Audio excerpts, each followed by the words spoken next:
CYC is a free channel, presents the Word of God for everyone. Your support will help us to continue the mission. Visit our website, cycnow.com. Even $1 will make a difference.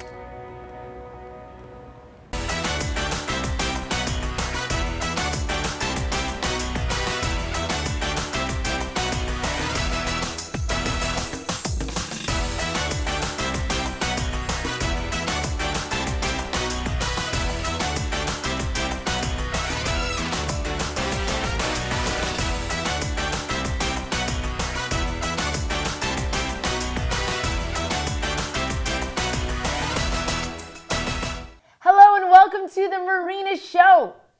I'm your host, Marina, and I'm here with one of the loveliest women who looks quite scared of me right now, Annie. Hi, Annie. Hi, Marina. How you doing? I'm awesome. This is Annie.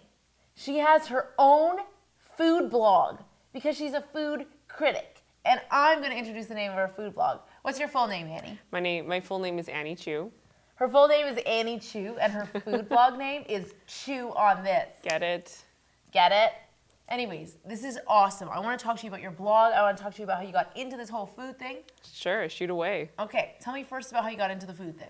Well, it all started when I was on exchange in France in my third year of undergrad. And I thought to myself, I'll just update my family on my life and my friends. And I realized everything I was writing about my life had something to do with food.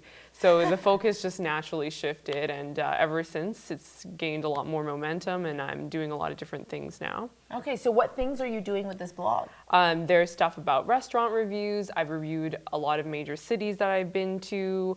There's a lot of fun travel tips on there as well, because everyone has unique stories about places they've been to, or like special restaurants that are hard to find in cities. And I talk about, I also have a life list on there as well. Awesome. Okay, so we're going to get to your life list, but I want to talk first about the restaurant review. So what restaurants do you go and see, and what's the process? Well, now I live in Toronto, so that is I would say 80% of the reviews on the blog.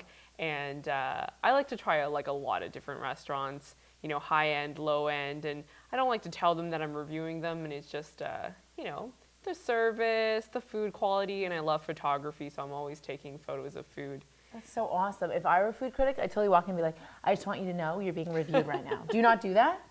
No, then they'd I be don't. so nervous. But then they know. Like, then they know, right? You don't want them to treat you special because, you're reviewing them. Yeah. Okay, so you said something about a life list. What on earth is a life list? So basically, some people call it a bucket list. Some people call it, 100 things to do before I go or I die. And I had this idea. I was at a women's leadership conference back in grade 11, and they said, you should really write down what it is you want to accomplish in life, whether it's people you want to meet, things you want to do, places you want to see, because that's how you can strive to achieve those goals, And awesome. A lot of things have just, I went back to that grade 11 list that I had a few years later, and I really surprised myself at how many of those things I'd actually done, consciously or not.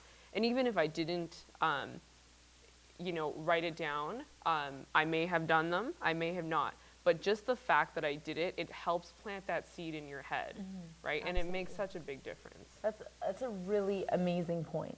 So if you write down, if you have a will, if there's a will, there's a way. And I think that's Totally. It's an amazing lesson for our viewers, that you just wrote these things down and you want to achieve them. What are some of these awesome things?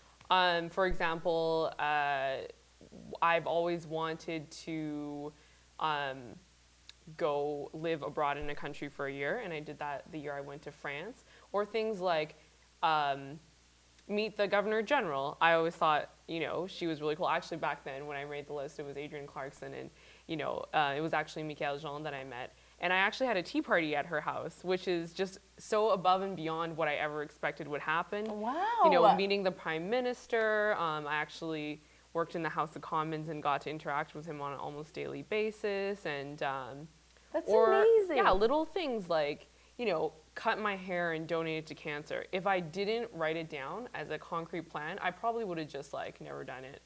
That's amazing. You have done that? I have, yeah. How long was your hair before? I didn't know it was about about 13 inches longer than this. I did this in 2007. That's is a gift, an honest gift, because you have beautiful hair. Egyptian Thank girls, you. She has very nice not hair. so blessed with this hair. I think we all know that. Beautiful. That's She not the always story. says this. This is amazing. That's actually amazing. Writing down and really solidifying what you want. Like, honestly, you're inspiring me to go home tonight and just be like, okay. Everyone should do this. It's like, it's easy. You can, even if you just write it in your diary, it's enough to, you know, spark that drive. Okay, so now you have your life list up for the world to see on your site. That's amazing. So you talked about restaurants and you talked about your food list. How about something to do with your kitchen? Do you have a side of your blog like that? There's a section called In My Kitchen, and you know, I like to experiment with a lot of things, especially when I travel to a new place. Like when I went to Italy, I was so inspired by the cooking that they did there. It was just so much love put into every ingredient. Italy. And so many hand gestures. And they just take every moment to enjoy the moment. Didn't you find that in Italy? I did. And like sometimes it's like, this is the best pea you will ever eat. This is the best piece of bread you will ever eat. I swear. And I felt it. At that moment, it really was. Because everything was just conducive to that at that one. Yeah, and it's just fun. Sometimes